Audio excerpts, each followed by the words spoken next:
Hello everyone, most welcome to our channel BPSC 360. Today we are going to discuss Bihar Economic Survey 2024 and 25. Before starting discussion, we must know 2-3 things about economic survey.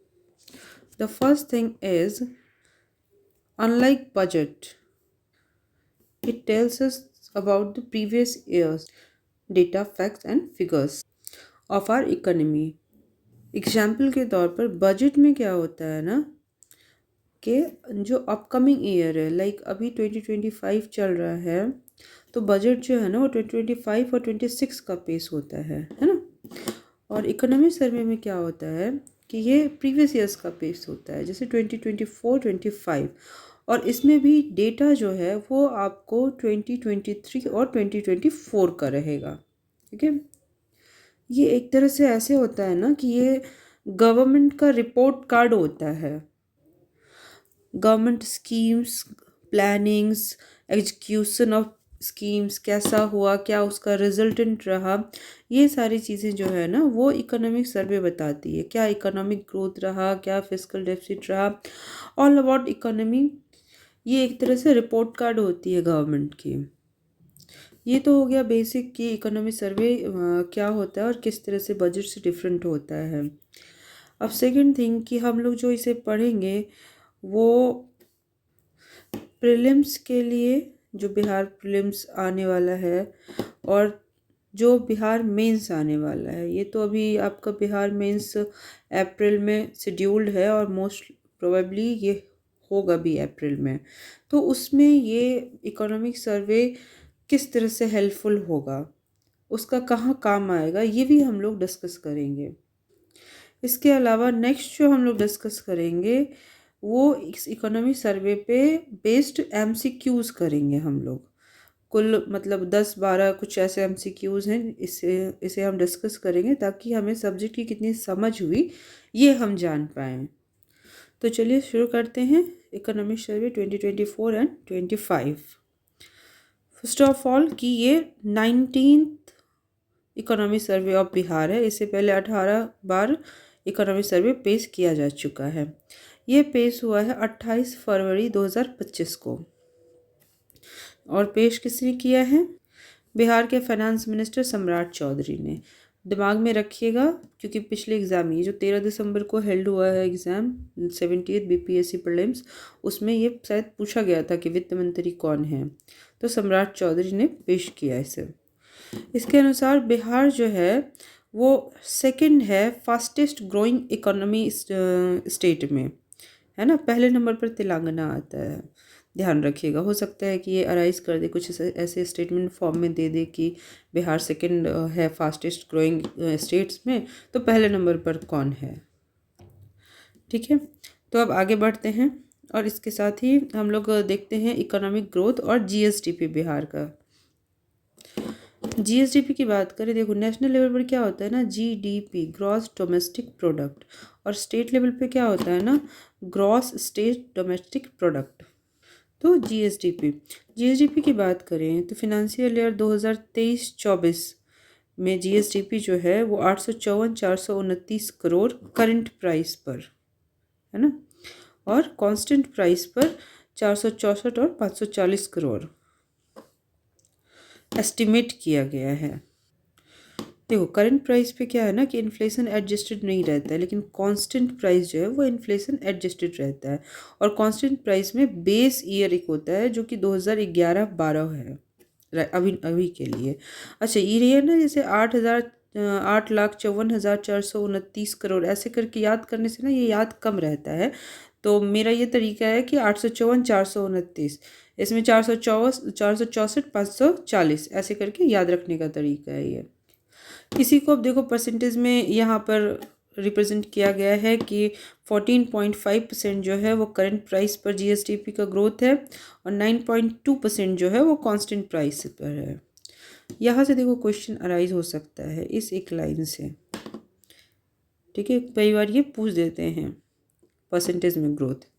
अब आओ per capita income पर। 23-24 financial year में per capita income जो है वो constant price पर 36,333 और current price पर 66,828 है।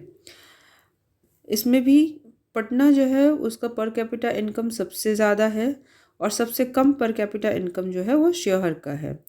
इस लाइन से क्वेश्चन अराइज हो सकता है प्रीलिम्स में कि सबसे रिचेस्ट डिस्ट्रिक्ट कौन सा है बिहार का और सबसे पुअरेस्ट डिस्ट्रिक्ट कौन सा है। तो ये चीज़ दिमाग में रखना है।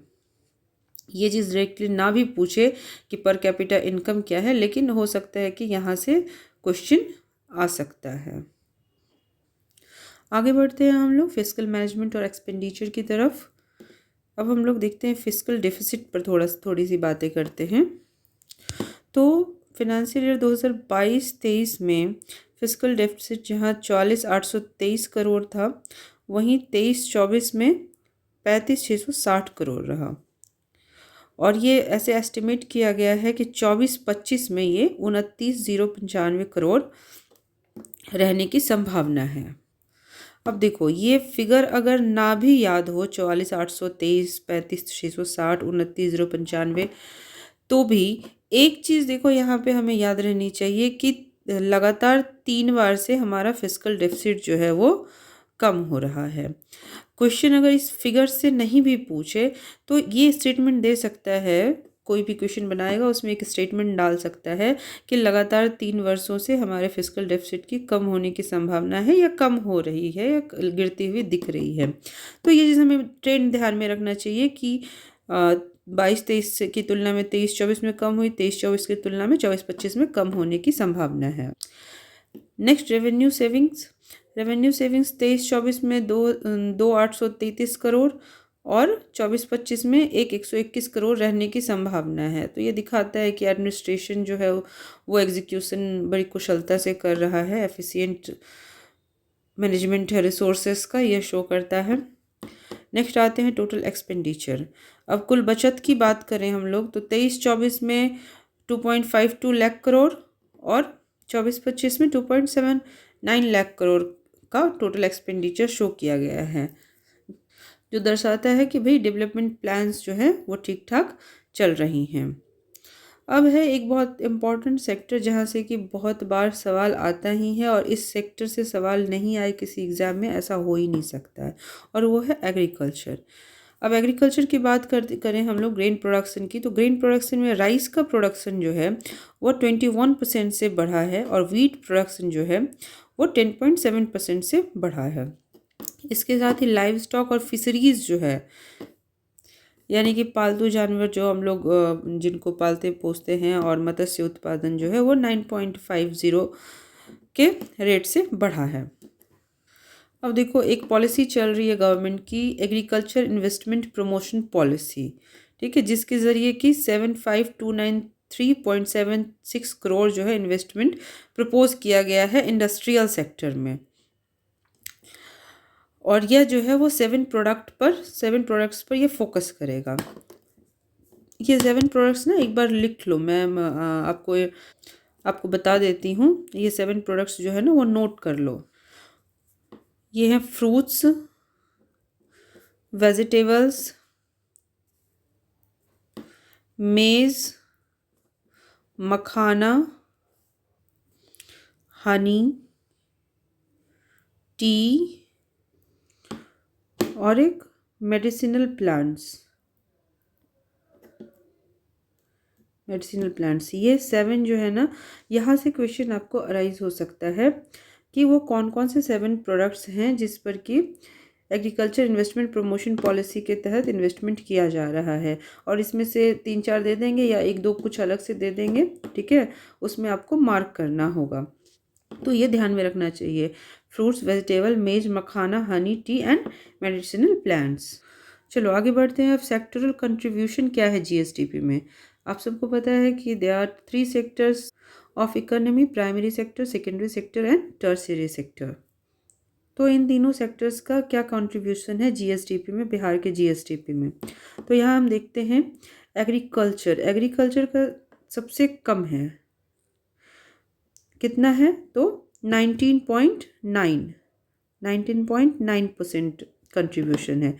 उसके बाद आओ इंडस्ट्री सेक्टर का कितना कंट्रीब्यूशन है, तो 21.5%। सॉरी। और सबसे ज़्यादा कंट्रीब्यूशन किसका है? सर्विस सेक्टर का। सर्विस सेक्टर का कितना कंट्रीब्यूशन है? 58.6%। देखो ये एक ऐसा जगह है जहाँ से कि क्वेश्चन अराइज होता है, और क्वेश्चन अराइज हो भी सकता है, पूछा भी जा सकता है, और बिल्कुल एग्जैक्टली ये फैक्ट पूछा जा सकता है। जैसे कई बार होता है ना कि हम लोग अप्रॉक्स में याद कर लेते हैं कि 19.9 तो 20 होगा, इसको हम लोग 21.5 तो ठीक है चलो 22 हो जाएगा, तो ऐसे नहीं, ये चीज़ पूछा जा सकता है और पिछले एग्जाम्स में पूछा भी गया है। इसके अलावा माइक्रो इंटरप्राइजेज यानी कि जो सूक्ष्म उद्योग है ना, उनमें 135% से इन्वेस्टमेंट बढ़ा है, जिसकी वजह से कि एम्प्लॉयमेंट में 107% की बढ़ोतरी हुई है। तो क्वेश्चन मान लो कि डायरेक्ट ऐसे फैक्ट से नहीं भी पूछता है तो हो सकता है कि एक स्टेटमेंट दे दे किसी क्वेश्चन में कि माइक्रो इंटरप्राइजेस में इन्वेस्टमेंट बढ़ा है, जिसके कारण कि एम्प्लॉयमेंट भी बढ़ा है, या फिर इन्वेस्टमेंट बढ़ा है लेकिन एम्प्लॉयमेंट घटा है। तो इस तरह का स्टेटमेंट फॉर्म करके क्वेश्चन अराइज हो सकता है इस लाइन से। आगे बढ़ते हैं हम लोग। अब आते हैं रोड्स एंड इंफ्रास्ट्रक्चर डेवलपमेंट पर।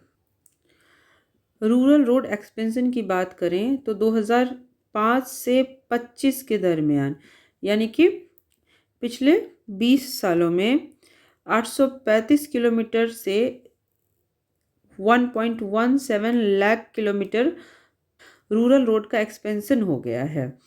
तो ये काफ़ी सिग्निफिकेंट ग्रोथ है। Next is transport growth. Bihar recorded the third highest growth. अच्छा, बिहार ने थर्ड हाईएस्ट ग्रोथ दिखाया है ट्रांसपोर्ट में 7.6% के साथ। अच्छा, इसके पहले क्या है? अगर ये थर्ड पर है तो फर्स्ट पर कौन है? तो फर्स्ट पर है उत्तर प्रदेश।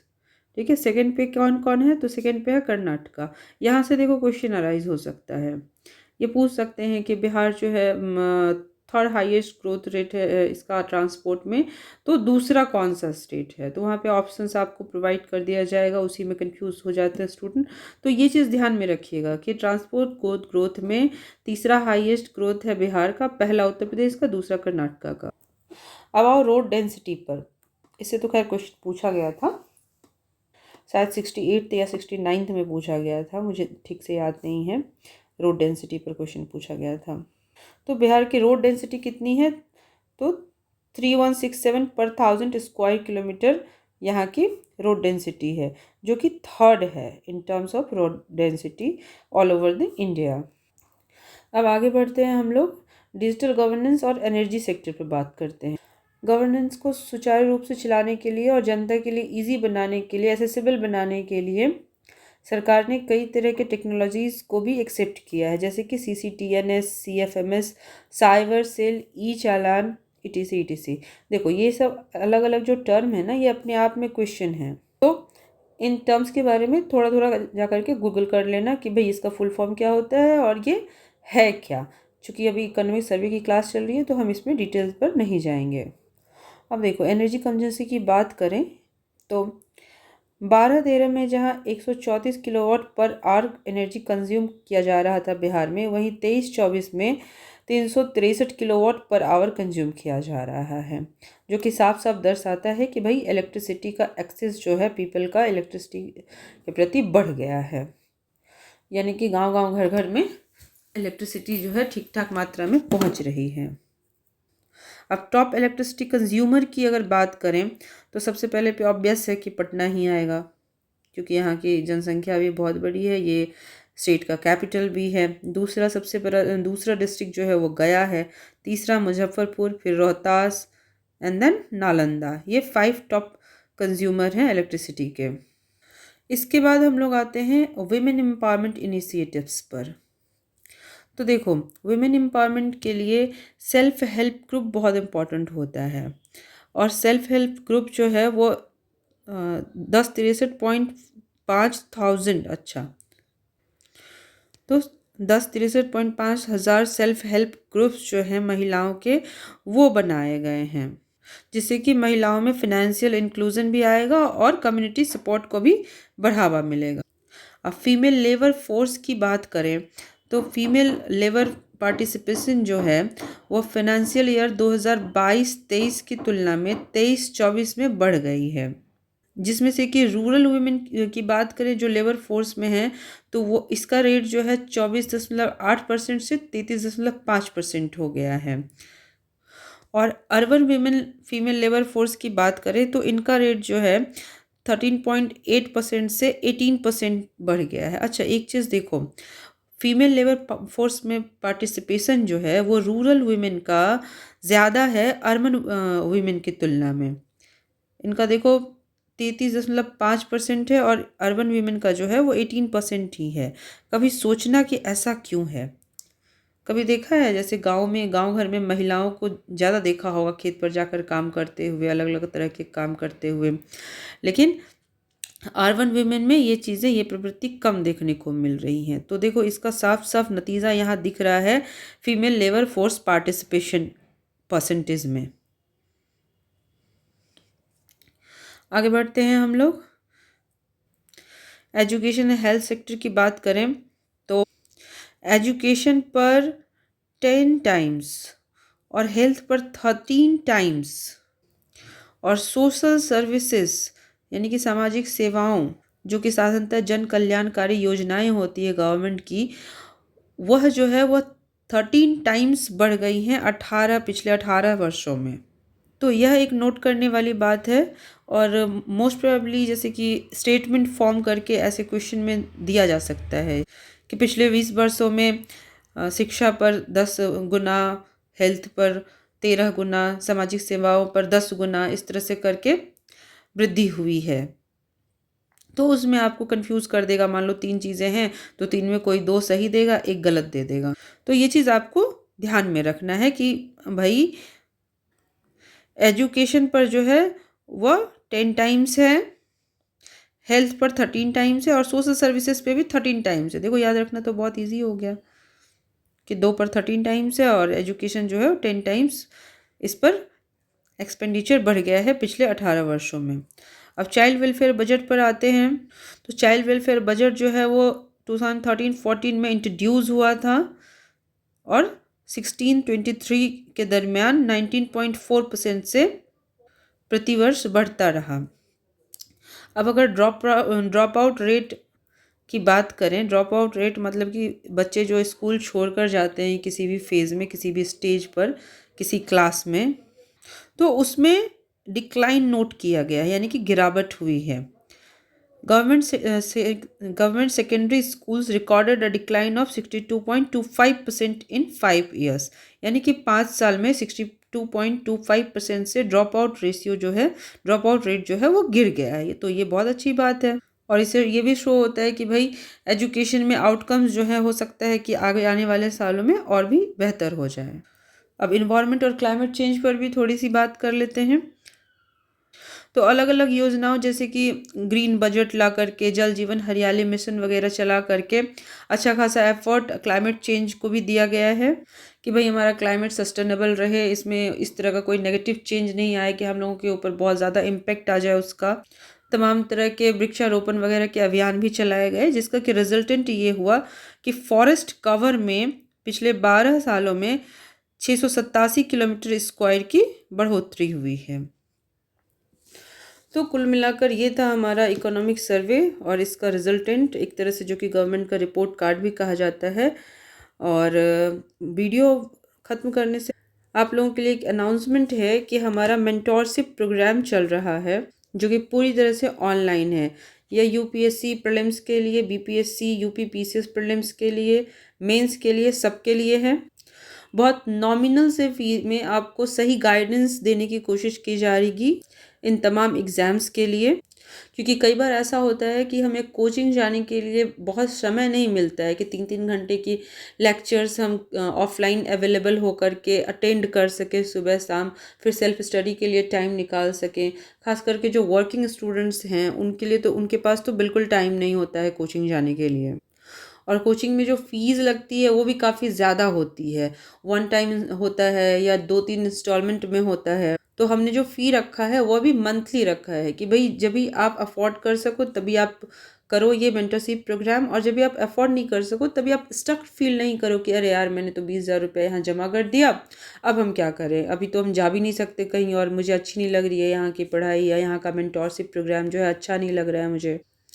तो आप अपने हिसाब से ये मेंटरशिप प्रोग्राम जो है ज्वाइन कर सकते हैं। इसकी और जानकारी नीचे हम लोग कमेंट में दे देंगे पिन करके।